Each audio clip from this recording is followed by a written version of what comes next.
yang muda-muda, jangan santai. Jangan banyak buang waktumu. Jangan terlalu banyak scroll handphone toh. Ini masa-masa yang serius. Ya, serius. Saya bilang serius. Dulu cari kerjaan gampang. Satu orang cari kerja ada 5 tawaran. Sekarang 5 cari kerja, untung-untungan 1. Ya, kenapa? Teknologi gantikan orang sekarang. Saya di Amerika, teman saya bilang, ayo Bu, kita ke toko supermarket yang tidak ada pegawainya. Masa ada? Ada. Terus gimana? Ikut aja. Dia punya member. Kita masuk saudara. Ya itu punyanya Amazon kalau nggak salah, karena dia pecat semua karyawannya. Kita masuk ke restoran itu, ke supermarket itu, gede banget kayak supermarket biasanya. Jual semuanya, semua daging, sayur, makanan, tapi nggak ada orangnya. Kita ambil seperti biasa belanja, terus keluar aja. Yakin keluar saudara. Sampai di luar HP-nya bunyi ting, laporan. Saldonya kepotong. Ada laporannya keluar. Beli ini satu harga $5, beli ini gini. Saya bilang, bener-bener ya. Bener ada ternyata. Nggak pakai orang. Nah itu kan harusnya orang semua. Sekarang nggak bisa, digantikan teknologi mesin. Sekarang saudara, dokter banyak pakai AI sekarang. Ya, Tiongkok buka rumah sakit AI. Nggak banyak dokter. Yang kerja AI semua. Dalam waktu berapa menit AI bisa deteksi kanker. Ya, saya kemarin operasi batu ginjal. Ibu mau pakai operasi biasa atau pakai teknologi AI? Tapi harganya juga AI. Tapi kalau AI nggak ada luka Bu, nggak sakit, ibu langsung pergi ke Israel. Kalau biasa, ya ibu harus terbaring di rumah sakit 3 minggu paling tidak. Karena kesakitan, harus dibuka dari belakang sini, diiris. Tapi kalau pakai AI, ibu langsung pulang besoknya, berangkat Israel, oke. Saya operasi saudara, benar, di Israel nggak ada rasa sakit, sampai orang bingung. Loh ibu baru operasi kan? Iya. Sakit nggak? Nggak ada apa-apa, nggak rasa sakit, nggak ada apa. Kemajuan teknologi. Alkitab bilang akhir zaman pengetahuan bertambah. Dan itu menggantikan manusia. Sekarang di luar negeri banyak yang khotbah AI, udah bukan orang. Ya. Tapi memang AI lebih pintar sih dari pendeta. Saudara kalau mau khotbah, kita pendeta malas cari ayat nih. Ketik aja di situ di AI, khotbah tentang buah roh. Keluar semua ayatnya sama rinciannya. Buah roh ialah ini ayatnya di sini tujuannya ini artinya ini tinggal baca. Tapi kan beda. Kalau pendeta yang benar hidup dengan Tuhan, ada kuasa bisa jamah sampai dalam roh. Kalau AI cuma di sini. Ya, tapi ada yang tanya, gimana Bu menurut Ibu kalau ada AI yang khotbah? Ya nggak apa-apa, setidaknya itu AI tidak selingkuh. AI juga nggak homo kan? Kalau pendeta kan ada yang habis selingkuh khotbah, habis homo khotbah. Ini terjadi loh. Maka anak muda jangan masa bodoh. Serius, ngeri di depan kita nih, ngeri. Kalau kau nggak bangun dari tidurmu, nggak persiapkan dirimu, ketinggalan. Alkitab kasih kita tanda akan datang masa yang sukar. Hari ini Iran, negaranya lagi terpuruk, hancur. Korban jiwa banyak, terjadi kerusuhan besar, inflasi, uangnya jatuh, tidak ada artinya sekarang uang dibuang di jalan, nggak bisa buat beli apa-apa. Karena harga yang melonjak tinggi. Udah bunuh-bunuhan sana, bakar-bakaran. Itu terjadi, mau atau tidak saudara. Alkitab berkata itu akan terjadi. Bangsa-bangsa sekarang tidak lagi baik-baik saja. Presiden Venezuela diambil langsung, ditangkap di tempat. Sekarang negaranya lagi berontak. Habis ini bisa jadi korban berikutnya itu.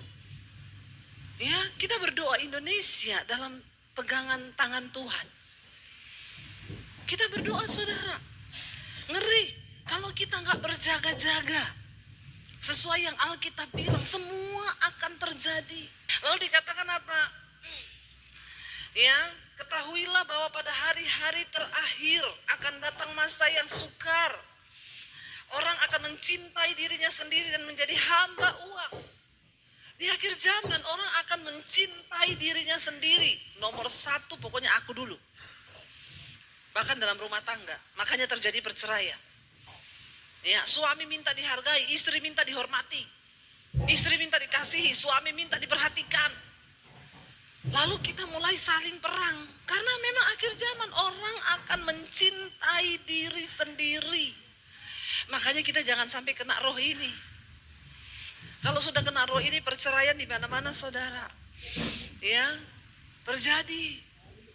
Pokoknya apa-apa dia. Makanya sekarang banyak statement-statement di media sosial yang tidak sesuai dengan kebenaran. Ya lu menikah sama laki-laki yang kayak begitu buat apa? Mending lu cerai karena lu layak bahagia. Iya enggak? Anak-anak muda sering dengar yang begini enggak? Ya, lu layak bahagia, ngapain lu nikah sama orang toksik? Lu bisa lah bahagia, cerai aja. Alkitab berkata padahal kita harus mematikan diri sendiri. Dan belajar mengasihi orang lain seperti kita mengasihi diri kita sendiri. Tapi dunia mengajarnya beda. Menjadi hamba uang. Makanya anak muda sekarang pada ngomong, selain donatur dilarang ini hamba uang. Ya, lu nggak bisa jadi provider buatku, jangan ngatur hidupku. Alkitab suruh kita begitu enggak? Ya, enggak kan? Selain donatur dilarang mengatur. Makanya banyak anak-anak muda, gadis-gadis yang lebih memilih jadi simpenan. Ani-ani, no, simpanan, tobat kau. Yes. Enak aja. Ani-ani no, simpanan no. Dua-dua syaiton itu. No semuanya. Karena uang. Orang menghalalkan segala cara. Yang penting dapat uang. Biar jadi simpenan, biar jadi ani-ani, pokoknya uang. Mereka bilang karena hari-hari gini Bu, tidak semua manusia itu butuh perhatian. Ya, contoh Nyi Roro Kidul butuh tumbal. Itu syaitan bukan orang. Amin. Jadi orang mencari tumbal sekarang. Istri dijadikan tumbal, suami dijadikan tumbal, anak dijadikan tumbal. Korban perasaan, korban akhir zaman. Ya. Lalu dikatakan ayat yang berikutnya apa? Mereka itu menjadi hamba uang. Pokoknya uang nomor satu. Mereka akan membual, menyombongkan diri, akan berbohong. Ya, sekarang ini dengan adanya sosial media banyak pembohong saudara. Pura-pura kaya. Ya toh? Pura-pura bahagia di medsos. Padahal utang. Makanya jangan iri melihat orang pamer di media sosial. Karena kau tidak tahu berapa cicilan yang harus dia bayar setiap bulan. Demi untuk validasi. Ya, butuh pengakuan. Jangan saudara, jangan. Semua yang pura-pura itu nggak enak. Pura-pura bahagia, pura-pura kaya, apalagi pura-pura kurus. Foto dari atas biar terlihat kurus, dari bawah diedit, ditirusin, susah. Mending nggak usah pura-pura, hidup apa adanya, ya. Jangan terpancing. Kalau lihat orang di media sosial liburan, biarin aja. Bisa nggak ya satu saat aku kayak dia? Jangan iri juga, karena banyak orang itu sirik tanda tak mampu. Ya, susah lihat orang senang lihat orang susah. Kalau lihat orang sukses bilang bisa nggak ya satu saat aku kayak dia? Amin. Nggak usah iri juga supaya Tuhan berkati kau. Nggak usah membual, nggak usah sombong, nggak usah pengen menyamai sampai akhirnya utang kanan kiri. Terakhir pinjol. Nah ini banyak ini. Kenapa itu semua? Karena ini sombong, jadi pemfitnah, memberontak terhadap orang tua dan tidak tahu berterima kasih, tidak peduli agama. Berontak terhadap orang tua. Sekarang ini nasihati anak yang punya anak muda, Bapak Ibu. Susah nggak nasihatin anak sekarang?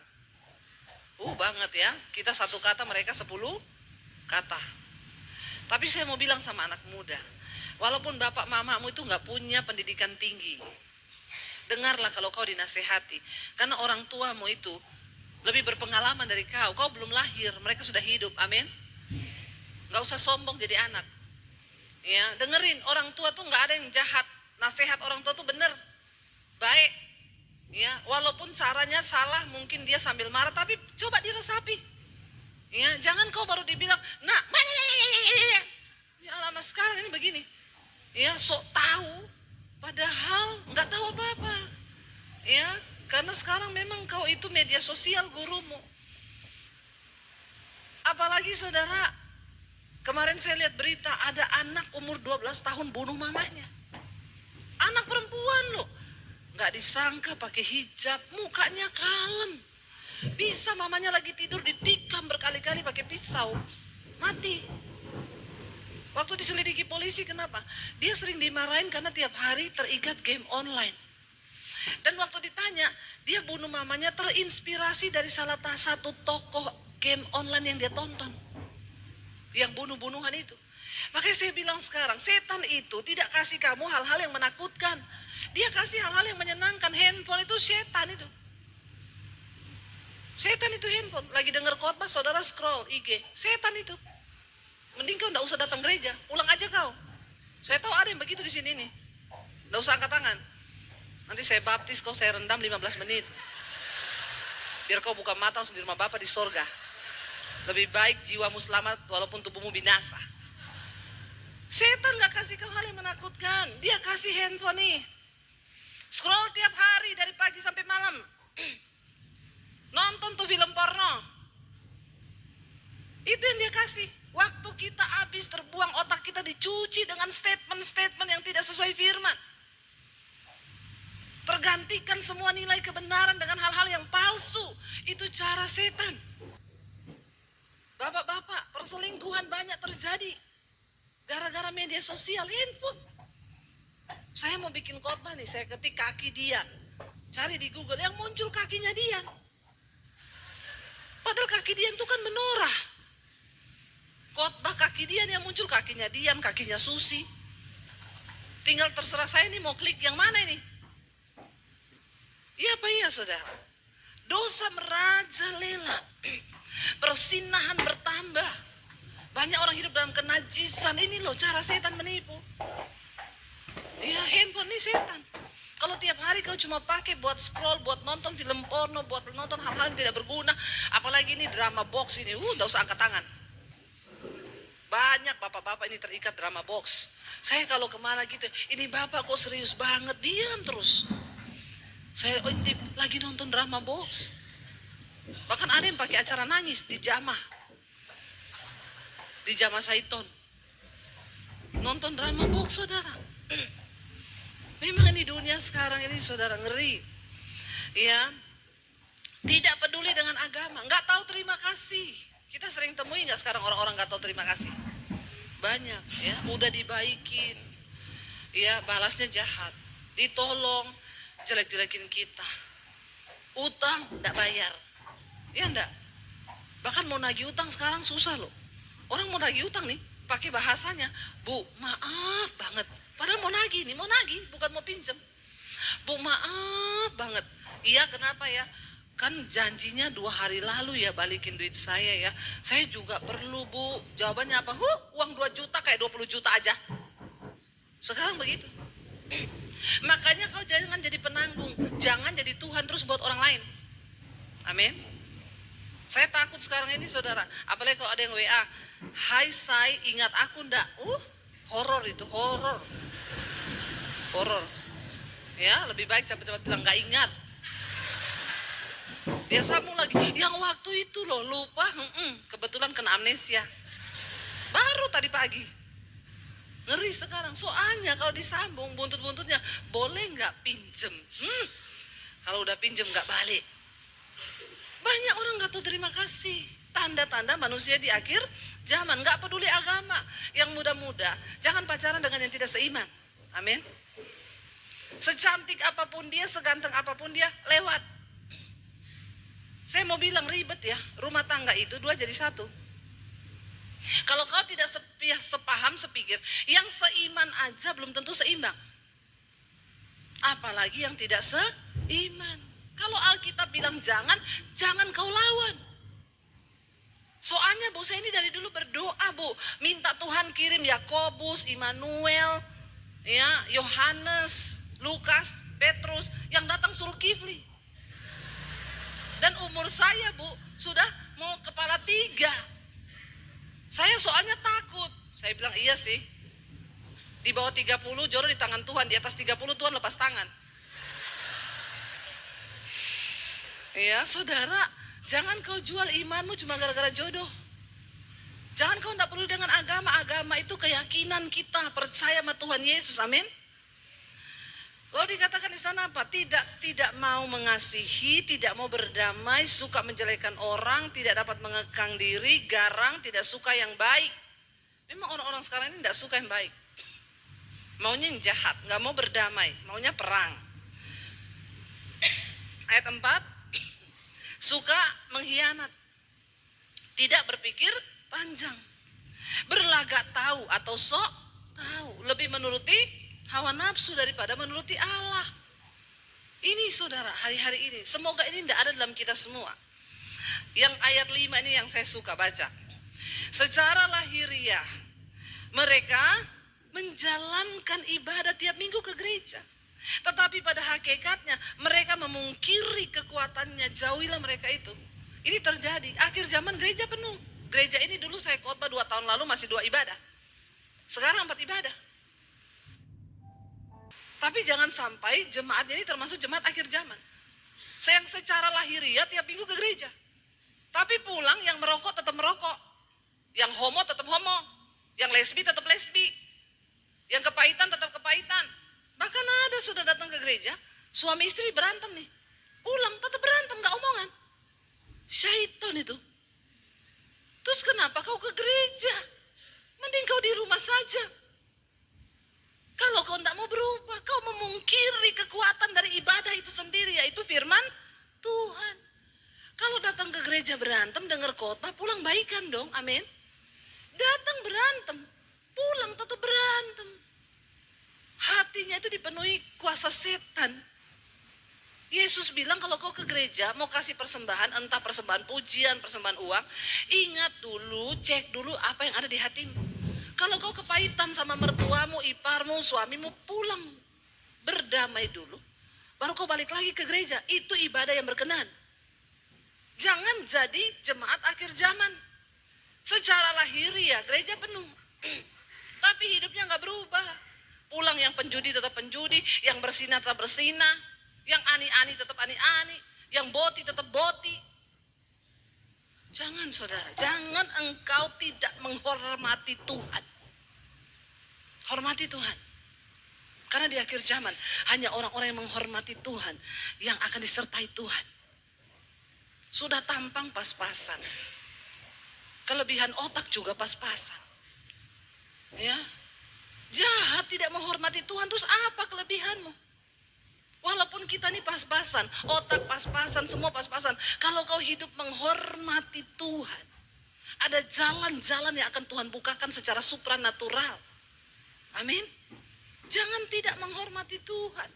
Lalu dikatakan di sana, Bang, ayat 6, sebab di antara mereka terdapat orang-orang yang menyelundup ke rumah orang lain dan menjerat perempuan-perempuan lemah yang syarat dengan dosa, dikuasai oleh berbagai-bagai nafsu. Ada penyelundup-penyelundup.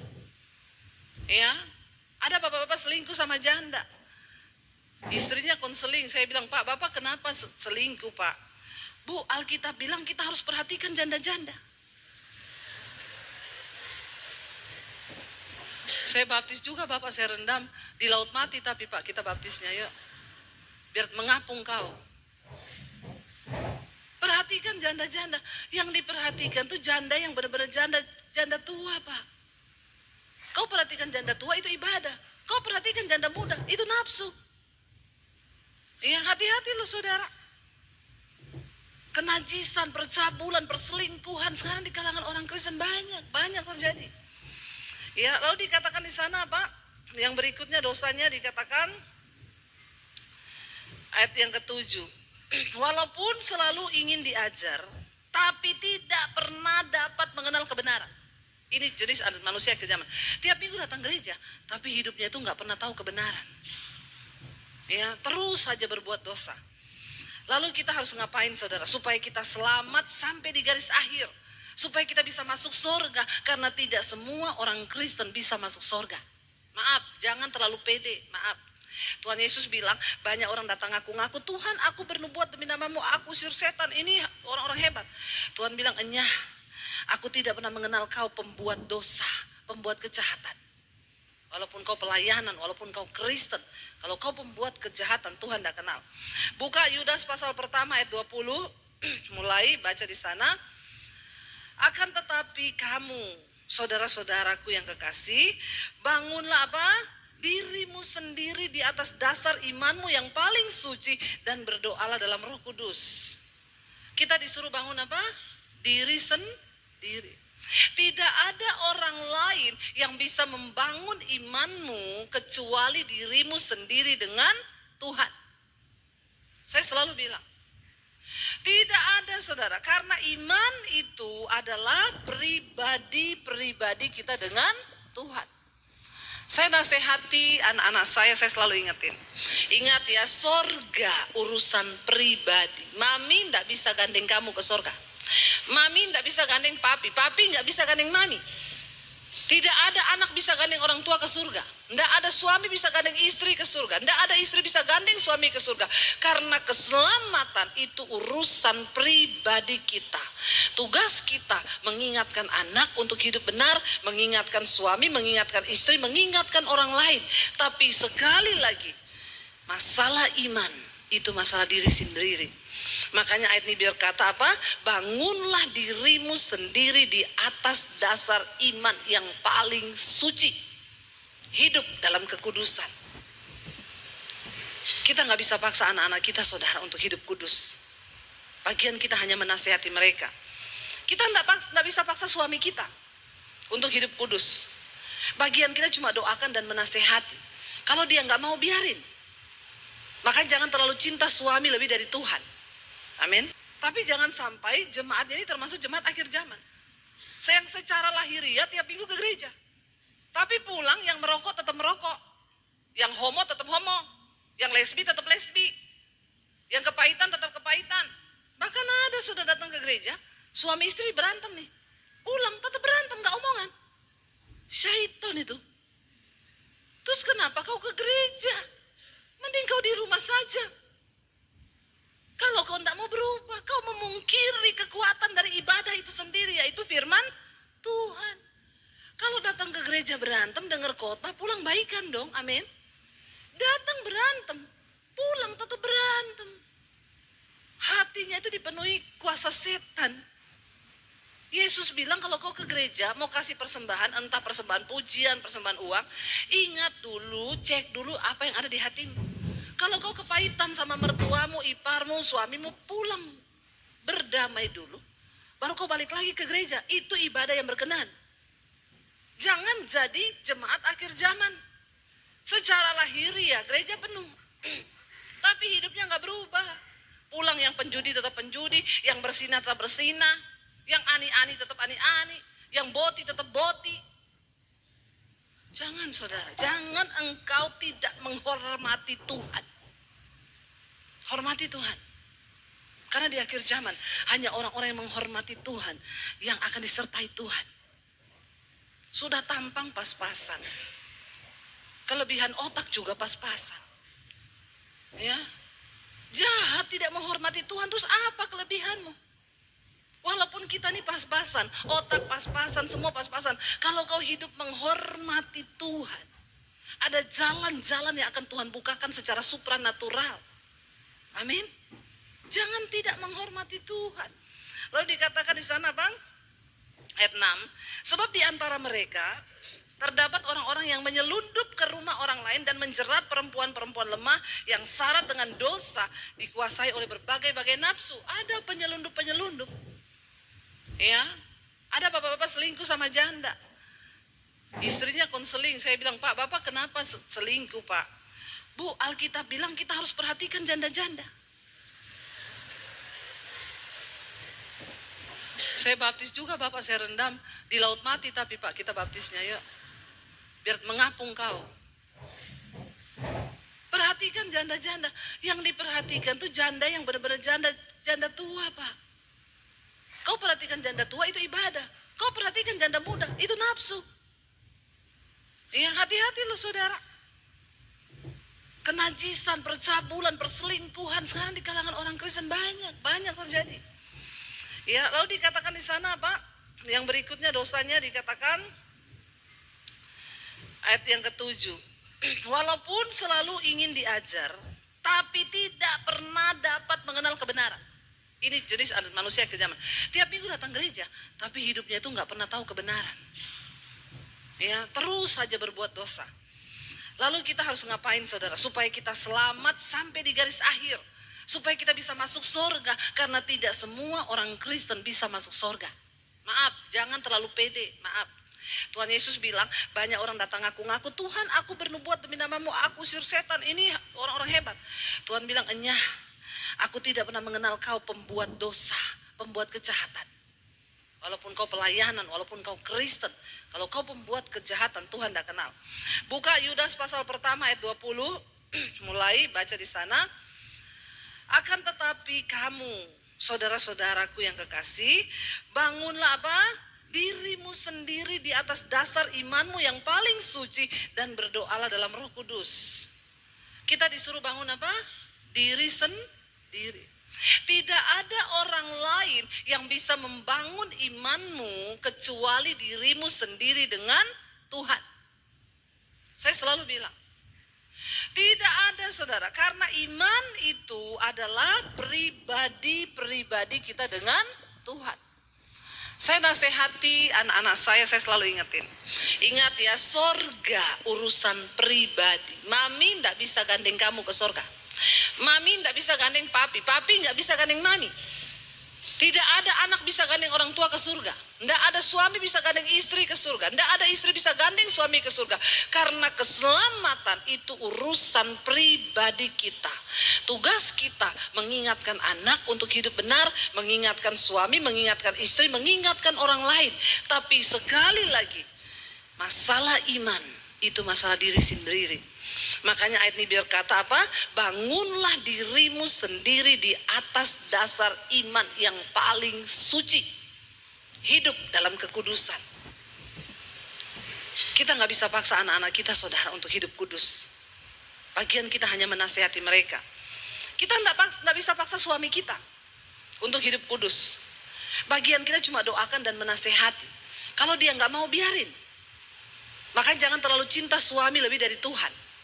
Amin. Gak usah, jangan terlalu cinta suami lebih dari Tuhan. Jangan terlalu cinta istri lebih dari Tuhan. Jangan terlalu cinta anak lebih dari Tuhan. Ada ibu-ibu cinta sekali sama suaminya. Bu, saya mau bunuh diri, Bu. Kenapa ibu mau bunuh diri? Suamiku selingkuh. Goblok. Kenapa ibu mencintai suamimu lebih dari Tuhan? Yang selingkuh suami, ibu yang mau masuk neraka. Suamimu enak-enak kok masuk neraka, ngapain Bu? Biarin, kalau pilihannya selingkuh, biarin. Ibu bangun dirimu sendiri, bangun imanmu sendiri di atas dasar iman yang paling suci. Biarin. Ya.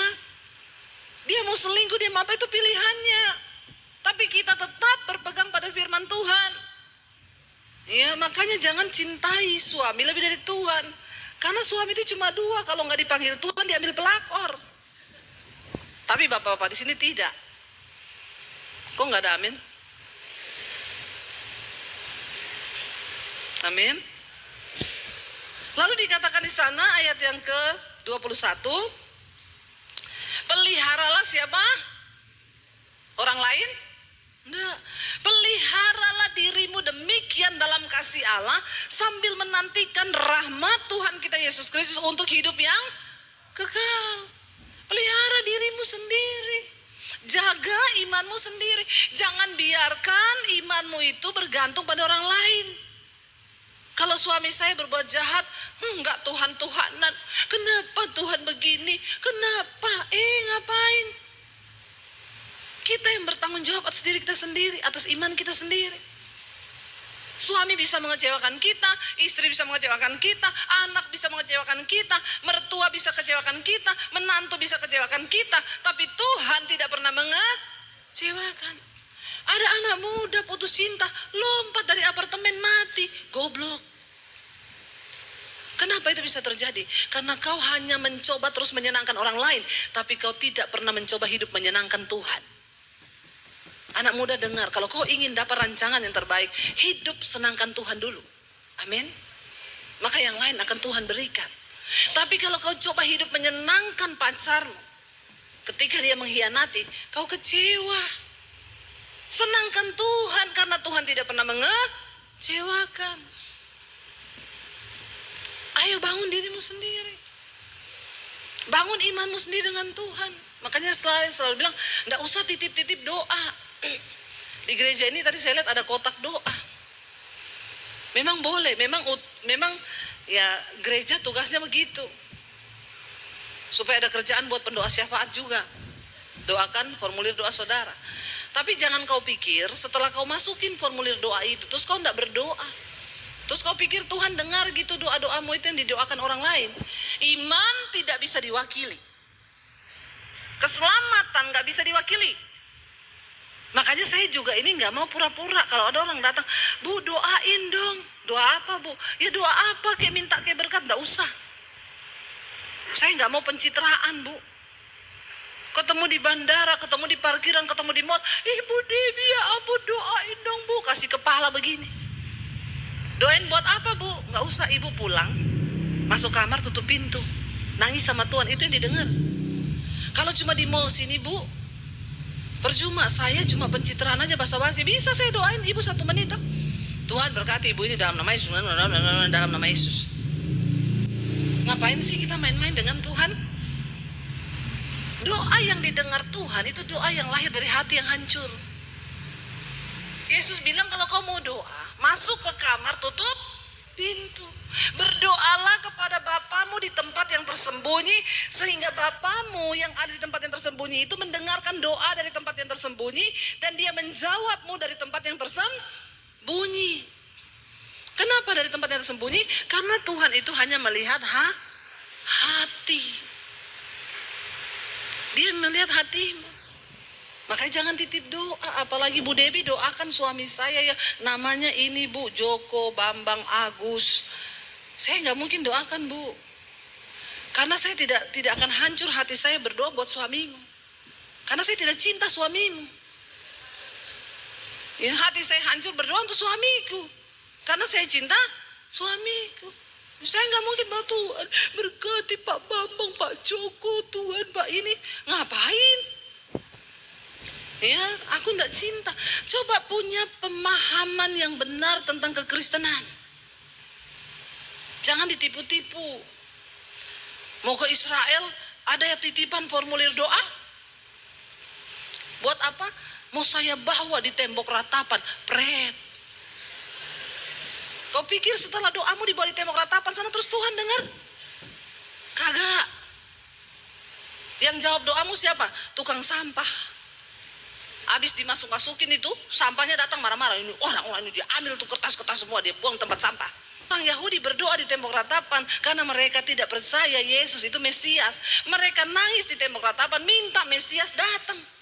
Orang Indonesia ikut-ikutan nangis di tembok ratapan karena tidak mengerti kebenaran. Dipakai buat sulap. Ayo yang mau ikut ke Israel ikut saya. Nanti kita berdoa di tembok ratapan. Nanti merinding-merinding.